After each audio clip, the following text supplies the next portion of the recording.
En esta presentación revisaremos algunos de los debates en torno al concepto de género.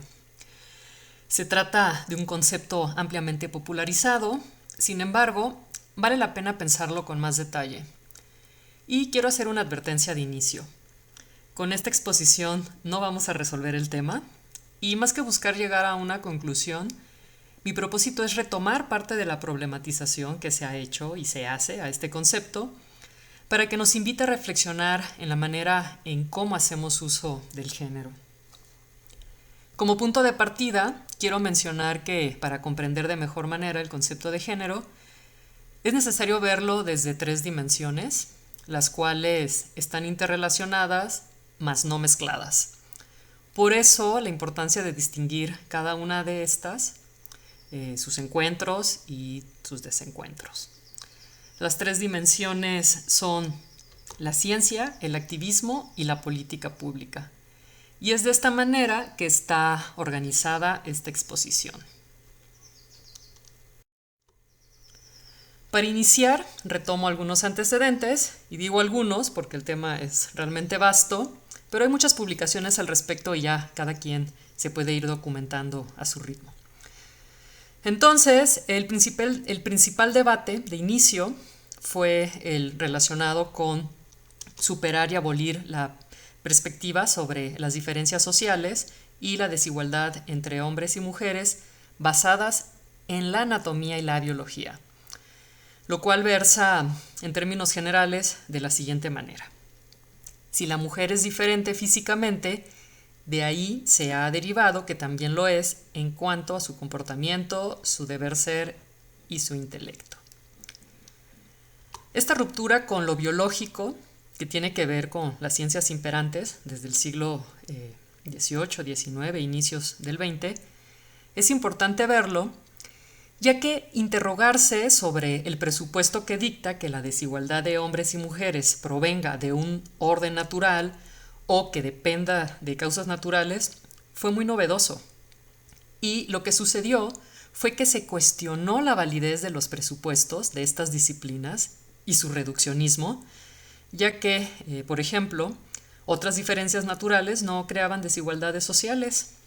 Entonces, aparecen nuevas preguntas para el análisis de las relaciones asimétricas y las jerarquías entre hombres y mujeres, lo cual, al dejar el enfoque biológico, permitió pensar en su emergencia y eventualidad en términos socioculturales. Finalmente es otro modo de mirar y esto representó todo un cambio de paradigma y por eso mismo no es sencillo, incluso lo vemos actualmente.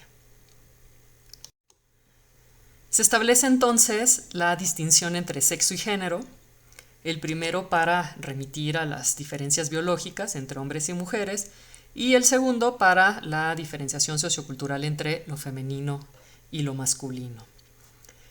Entonces, para redondear la idea, se rechaza el valor cultural y moral que se otorga a la anatomía para evidenciar el proceso de naturalización, de la subordinación y la opresión, lo cual no es genético, sino que lo masculino y lo femenino son construcciones sociohistóricas. La categoría de género ha sido esencial para revelar esto y poner de relieve que se trata de formas de dominación que se legitiman en el orden social e incluso toman forma de ley en normas y legislaciones, tanto del derecho y en la costumbre también. Ahora, para ubicarnos en el tiempo, esto de lo que les hablo son discusiones que se dan en la década de 1970, por lo menos en la antropología, que es desde donde principalmente hablo, cuando se conforma la antropología de la mujer, que se focalizó en visibilizar y denunciar el androcentrismo en la producción etnográfica. Después, en la década de 1980, se configuró el género como una categoría de análisis para definir precisamente las relaciones de género y sus implicaciones sociales, políticas, económicas y culturales, es decir, el papel del género en la estructuración de las sociedades humanas, de su historia, ideología, sistema económico y organización política. Hasta ahora he hablado más desde el ámbito de la academia, pero paralelamente la movilización política del feminismo, principalmente del feminismo radical, posicionó desde la década de 1960 una visión diferente al del feminismo liberal que le antecede. Entonces, mientras que el feminismo liberal tiene una postura más individualista, en la que las mujeres, a través de sus propias acciones, pueden conseguir la igualdad de derechos dentro de la organización política existente, y aquí abro un paréntesis, más adelante retomaré nuevamente este feminismo cuando hable de la dimensión relacionada con la política pública. Cierro el paréntesis. Entonces, el feminismo radical, les decía, trae una visión diferente, la cual posiciona el problema de las mujeres en el patriarcado y más que integrarse al sistema de dominación masculinista, busca acabar con este problema de raíz. Volviendo al concepto de género, este también toma relevancia en la movilización política feminista justo para revelar estas estructuras patriarcales. Hay una retroalimentación y finalmente los avances en la ciencia van de la mano con el activismo y viceversa, y así como este último va teniendo sus distintas olas, en la ciencia hay distintas epistemologías feministas y en la política pública se habla de generaciones.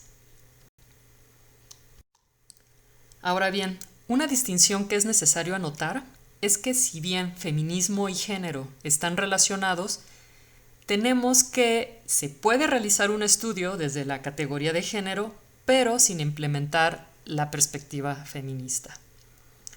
La posición feminista reclama una perspectiva crítica y los estudios de género podrían quedarse solo en lo descriptivo, es decir, que solo tendrían un fin científico, pero no político.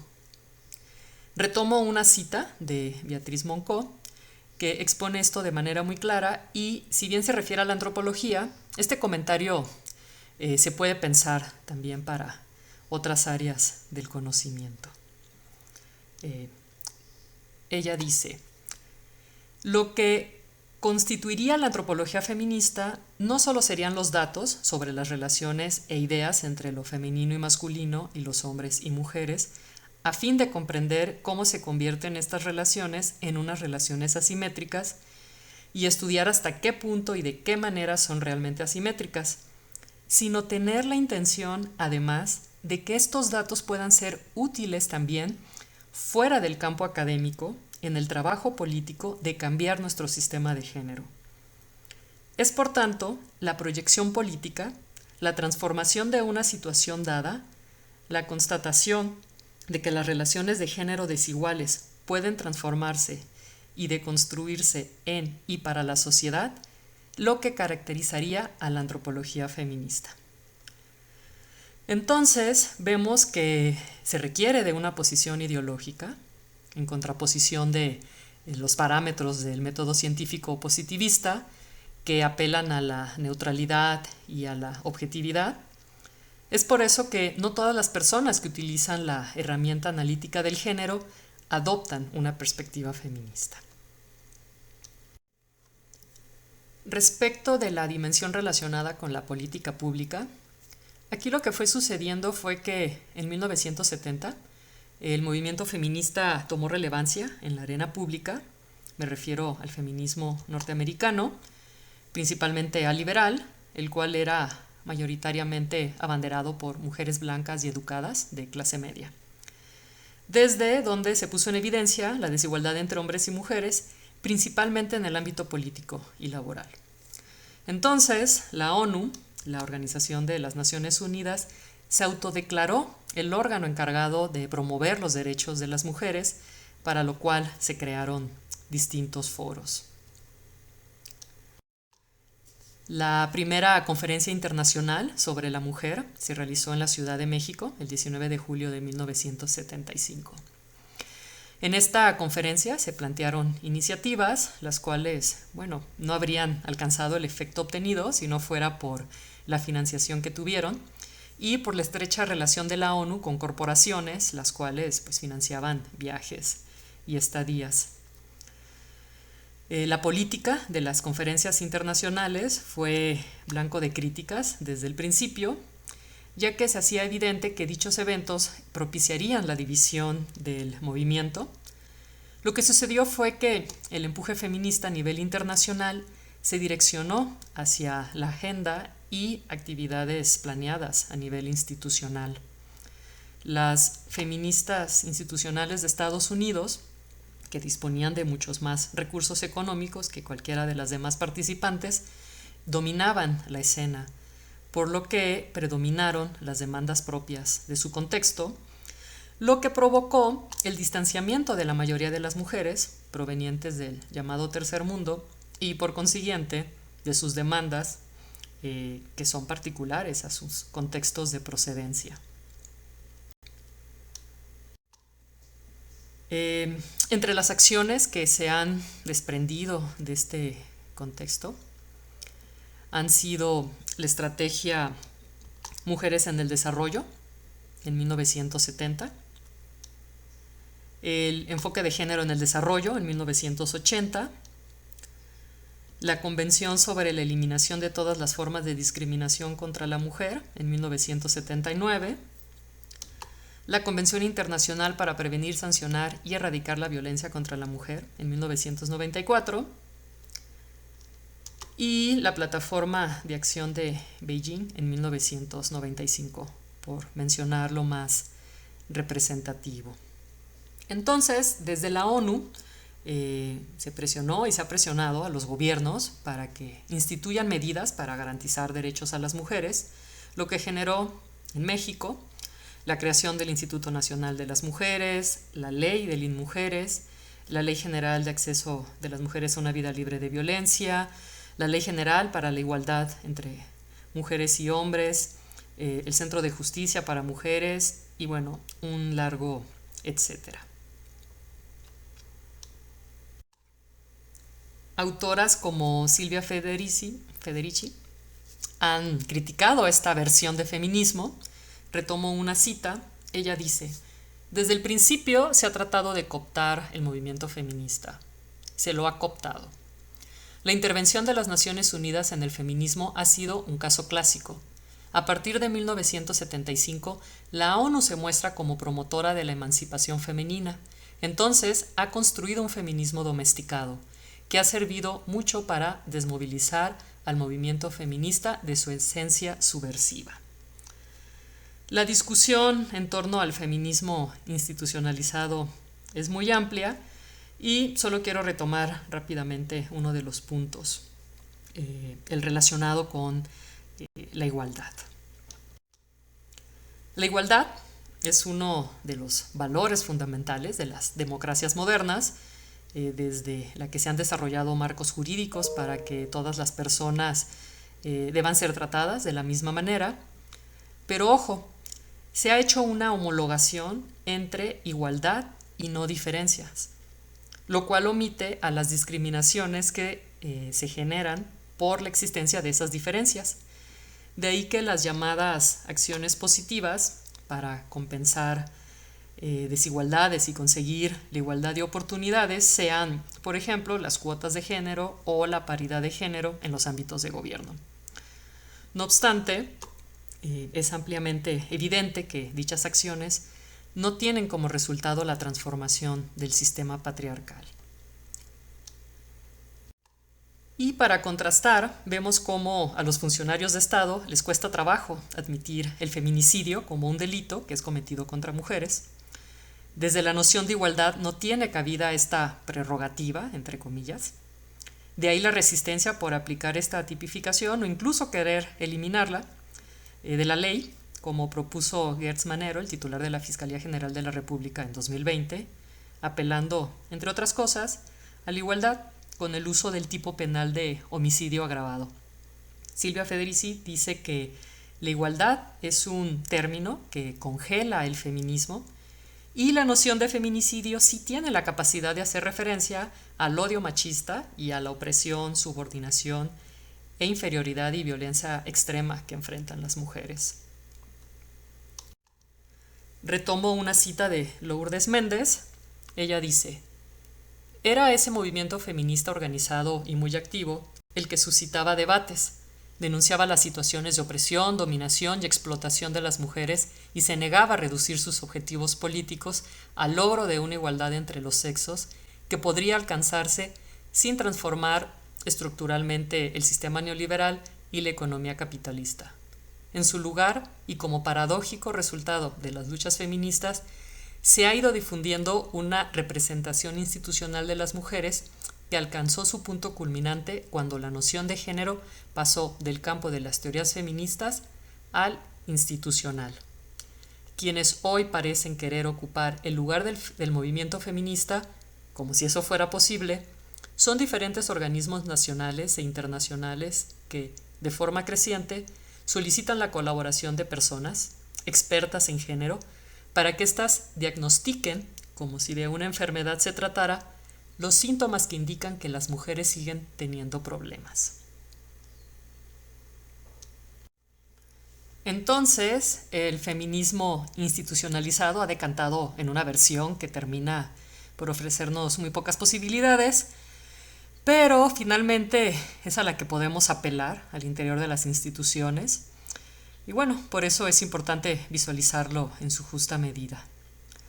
Marcela Lagarde, ya desde mediados de 1990, hablaba de la burocratización de la perspectiva de género, en la que los hombres y mujeres conocen la perspectiva de manera superficial y disminuida por obligación institucional, es decir, se impone por formas tecnocráticas y autoritarias, mas no por convicción.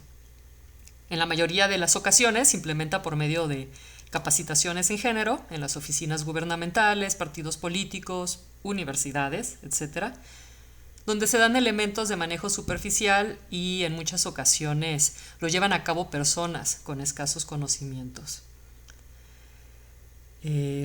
Esto hace referencia a la mutilación teórica y filosófica de sus supuestos subversivos y transgresores, lo que permite que los encargados de implementar esta perspectiva piensen que es posible sumarla a su concepción de mundo patriarcal. Lo que se observa es una tendencia reduccionista por medio del uso de recetas institucionales y también un uso unilateral, donde son las mujeres las que tienen problemas, de ahí que se les den concesiones como nombrarlas o gastar recursos en ellas, el famoso toque de género. Esto ha provocado lo que Marcela Lagarde denomina un enfoque aséptico de género, el cual permite que las instituciones puedan adoptar con cinismo formas convenientes de la perspectiva de género, que la atención sea de manera inconexa, aislada y temporal, cuando las problemáticas son complejas y requieren de acciones integrales y permanentes. También se caracteriza por tendencias mediatizadoras, pero sin tocar las fuentes de dominio que originan y producen el orden de género. Ahora bien, aun cuando el panorama institucional no es el más favorable, existen colectivas y organizaciones feministas que han sabido usar de manera estratégica estos espacios y programas institucionales de género. Y bueno, sobre estas experiencias ya iremos conociendo en otras actividades. Aquí termino esta primera parte que correspondió pues a una revisión de lo que serían los antecedentes. Quiero continuar ahora con el denominado sistema sexo-género, ya que nos permite ubicarnos en la discusión actual. Retomo a Teresa de Lauretis. En términos generales, ella nos dice que el sistema sexo-género refiere a la construcción sociocultural de un aparato semiótico, un sistema de representación que asigna significado, identidad, valor, prestigio, ubicación en la jerarquía social, etc., a los individuos en la sociedad. Si las representaciones de género son posiciones sociales que conllevan diferentes significados, entonces, para alguien ser representado y representarse como varón o mujer implica asumir la totalidad de los efectos de esos significados. Entonces, el género vemos que tiene la función de construir individuos concretos como varones y mujeres. Tenemos que, desde hace ya varias décadas, el feminismo habla del sistema sexo-género para denunciar este orden social basado en la desigualdad de género. No podemos negar la importancia de este planteamiento y su capacidad revolucionaria de pensamiento. No obstante, posteriormente, otras autoras nos alertan en cuanto al uso ocioso de esta noción, lo cual puede llevar a ver al género como una tecnología de poder. Toda una contradicción a lo que he venido relatando, pero resulta que sí es posible. Nuevamente, se trata de debates muy amplios. Solo retomo algunas ideas que nos permitan ubicar estas discusiones y lo haré desde dos de los planteamientos. Uno es a partir de la interseccionalidad y el otro desde la crítica al bigenerismo o binarismo sexo-género. El concepto de interseccionalidad fue acuñado en 1989 y para relacionarlo con el sistema sexo-género, la crítica que le hace a este sistema es que la desigualdad, opresión, exclusión, subordinación, violencia que enfrentan las mujeres no descansa únicamente en la diferencia sexual. Si se fijan, alerta de una visión que se empieza a quedar corta, ya que el sistema sexo-género no puede, entonces, dar cuenta de otro tipo de discriminación basado en otras diferencias construidas también socialmente. Hay que mencionar que antes de esto, en el feminismo ya se habían abordado otras diferencias sociales, pero no se les había dado una denominación concreta ni se había llevado a cabo el desarrollo de un enfoque. Entonces, el elemento que va a incluir la interseccionalidad va a ser el de la raza, ya que quienes van a pugnar por este enfoque son las mujeres del feminismo negro estadounidense de la década de 1980. La idea central es la siguiente. Considera que el género no tiene los mismos efectos sobre las mujeres negras, ya que no viven las consecuencias del sexismo de igual forma que las mujeres blancas. De ahí la necesidad de incluir la raza. Se desprende una segunda idea. No se trata de una suma de desigualdades, sino que cada una de estas interseccionan de forma diferente en cada situación personal y grupo social. Es decir, la desigualdad también es asimétrica y afecta a las mujeres de manera diferenciada, dependiendo de su raza, clase, edad, orientación sexual, nacionalidad, etc. Como hemos visto, el sistema sexo-género permitió hablar de un tema que estaba naturalizado y respaldado por ciertas disciplinas, permitió revelar que las construcciones jerárquicas sobre lo femenino y lo masculino no pueden basarse en la biología, es decir, se construyó un marco de referencia para poder visibilizar esto. Pero sucede que cuando ciertos hechos no encajan en los marcos de referencia disponibles, las personas tienen dificultades para incorporar los hechos en su forma de pensar un problema. Un evento que reveló esto fue durante un caso legal laboral en el que una mujer negra enfrenta una doble discriminación por parte de una empresa por género y por racismo. Pero el tribunal no consigue ver el resultado de la intersección, ya que solo admitía la denuncia por una o por la otra, pero no por la consecuencia de las dos cuando se encuentran. Esto evidenció que no había marcos de referencia para ver y hablar de las problemáticas que enfrentan las mujeres negras. En consecuencia, pues caen en la invisibilidad y en el aislamiento. Entonces, al sexismo se le suma el racismo y se ha ampliado, integrando otras diferencias sociales, lo que ha permitido advertir en múltiples niveles de injusticia social, como es el heterosexismo, la transfobia, la xenofobia, etc. La interseccionalidad nos permite ver cómo se interrelacionan las tres dimensiones de las que vengo hablando, ya que articula el desarrollo de una perspectiva de análisis, la movilización política frente a los casos de las mujeres negras que han sido víctimas de violencia y las instituciones de justicia del Estado. Antes de continuar, quiero hacer una acotación, y es que el desarrollo de epistemologías feministas y el activismo y sus mutuas influencias no suceden en línea recta y sucesiva. De ahí que mi intención no es hacer un esquema ordenado y gradual, sino ir retomando diversas experiencias para exponer ciertos puntos de interés. Entonces, de manera paralela o de forma coincidente o de forma articulada, vemos que el posmodernismo feminista también ha señalado que la opresión adquiere diferentes formas para distintas mujeres dependiendo de su raza, orientación sexual, etnia o edad.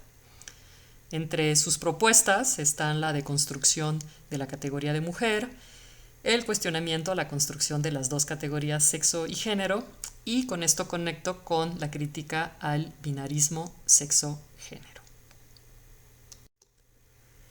Entonces, otro de los debates en torno al sistema sexo-género es que promueve un modelo binario, ya que solo se concentra en develar las normas sociales que diferencian para cada sexo comportamientos y expectativas. Sin embargo, las formas de ser mujer y de ser hombre son muy variadas. La crítica señala que el sistema sexo-género no toma en cuenta el lugar del cuerpo. En este sentido, se argumenta que el género no es la única construcción sociocultural. Lo mismo sucede con el sexo. De aquí la necesidad de deconstruir la categoría sexo. Si recordamos, en el sistema sexo-género, el sexo corresponde a lo biológico, a la estructura anatómica, a lo dado, a lo inmutable. Sin embargo, el debate actual considera que la corporeidad humana representa la interpretación contingente que una determinada sociedad realiza y por tanto se trata de una categoría construida. Va a ser en la década de 1990, 30 años después de que la división sexo-género se había construido como un marco de referencia para la lucha política, que empieza a ser revisada por teóricas feministas, quienes cuestionaron la separación categórica entre biología y construcción social y señalaron que el sexo es contextual y advirtieron en los riesgos de un modelo binario como es el sistema sexo-género. Sucede nuevamente que se abre la posibilidad de pensar de otra manera, de desnaturalizar la naturalidad. Tenemos entonces que el establecimiento del sexo designado por nacimiento crea expectativas, límites y roles en la persona. Para ejemplificar esto, de manera irónica, se señala que aunque queremos hacer que los genitales sean la base del sexo, rara vez estamos en una posición de ver los genitales del otro en el ámbito de lo público. El resultado es que la mayor parte del tiempo estamos tratando con la categoría sexual más que con el sexo. Y esto es porque no conocemos realmente la situación genital de cualquier persona. Hacemos suposiciones y sacamos conclusiones acerca del sexo basándonos en la manifestación del género. Y esto que menciono, esta clasificación por sexo, es abrumadora, ya que parece que ubicarnos en una categoría sexual es lo que nos vuelve inteligibles y nos permite interactuar y comunicarnos. Un ejemplo de esto sería la casilla que tenemos que marcar, que tiene la opción de sexo femenino o masculino, lo cual aparece en diversidad de formatos de registro, no solo en documentos oficiales como credenciales de identificación, licencia de conducir, etc., sino también en una multitud de ámbitos variados en los que el sexo de la persona interesada no debería jugar ningún papel. Entonces, lo que se advierte es una reiteración forzada de actos en la adscripción a un determinado sexo, como sucede con tachar la casilla, lo que conlleva a seguir las normas de género correspondientes. Teorías como la de la performatividad presentan un marco de referencia para poder hablar de esto, ya que intenta poner de manifiesto que lo que consideramos una esencia interna del género, o sea, el cuerpo, se construye a través de un conjunto sostenido de actos basados en el género. Nos dice que no hay una anatomía estable y que el cuerpo no es una superficie pasiva, es la práctica reguladora la que produce los cuerpos que gobierna, y es también una matriz excluyente ya que circunscribe fronteras. Para Judith Butler, la identidad sexual es vivida como un performance altamente regulatorio. La autora dice que una persona no es mujer, sino que solo actúa como mujer. Mujer es una ficción reguladora nunca está limitada o constreñida por un cuerpo anatómico, pues los cuerpos no están dados de forma natural. Entonces, el sistema sexo-género recrea una estructura binaria, también se le denomina sistema bigenérico, el cual está basado en y a la vez refuerza la heterosexualidad normativa y su consecuente reparto de poder.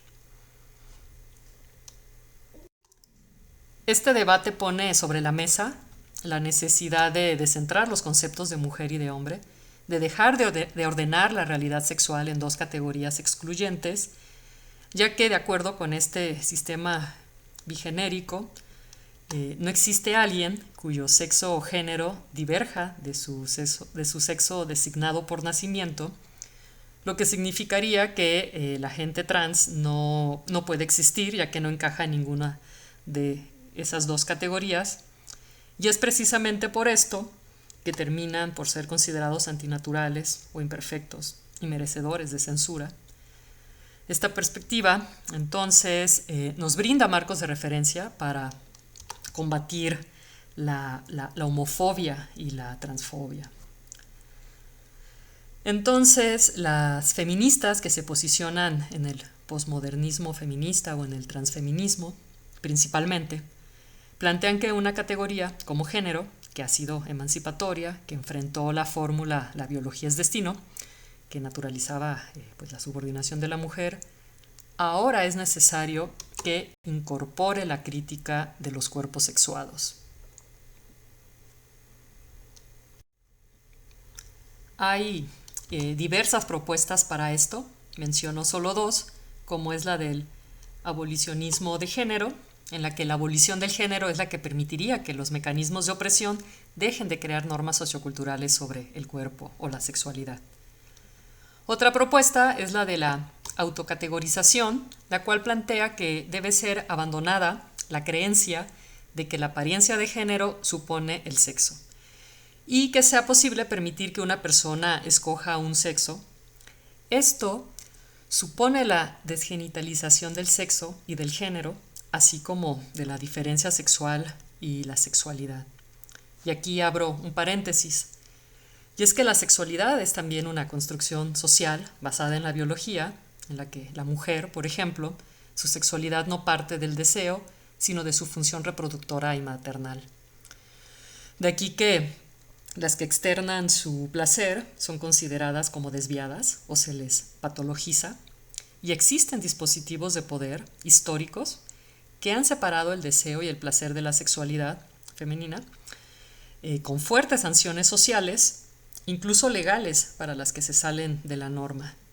Este es otro tema, también muy amplio, que se desprende de estos debates. Cierro el paréntesis. En cuanto al activismo, se ha suscitado una tensión de estas perspectivas con la movilización política feminista y homosexual. Si bien en mucho estas son temáticas que provienen precisamente de estos colectivos, se ha señalado que complican las estrategias políticas ya que desdibujan las identidades de los sujetos, poniendo en riesgo la reivindicación de derechos y las políticas públicas asociadas a estos derechos, pues no hay un beneficiario concreto. Y este punto es interesante porque estamos hablando de movimientos epistemológicos, pero que también son políticos y con incidencia en el gobierno. De aquí que las tensiones sean tanto a nivel de paradigma de pensamiento como en la movilización y en la acción pública. Y bueno, estos son elementos que no podemos perder de vista, ¿no? Pues están en mutua retroalimentación. Paso a las reflexiones de cierre. Tenemos que, si bien el concepto de género tiene un amplio uso en la actualidad, aunque la mayoría de las veces no se usa de forma específica, sino más bien desde lugares comunes y generales, esto trae como consecuencias ambigüedad y confusión, ya que no todos entendemos lo mismo cuando hablamos de género. Esto inhibe las nuevas miradas que se vienen construyendo en torno a este concepto, restringiendo su potencial emancipatorio, como es su capacidad para volver inteligibles las relaciones de poder contemporáneas, y en el peor de los casos, volviéndose un paraguas que cubre esas relaciones de poder. De aquí que hay autoras que advierten en su uso como una tecnología o dispositivo de poder, como sucede, por ejemplo, en el caso del bigenerismo y su vinculación con la heteronormatividad y sexismo. Para resolver esto, las recomendaciones pueden ser las siguientes. Precisar el enfoque a partir del cual hacemos uso del concepto de género, expresar su multidimensionalidad y lógica relacional en vez de instaurarlo como un monolito o monolíticamente. Con esto quiero decir que conservemos la crítica en el uso del concepto de género y no darlo por hecho. Esta fue la bibliografía consultada.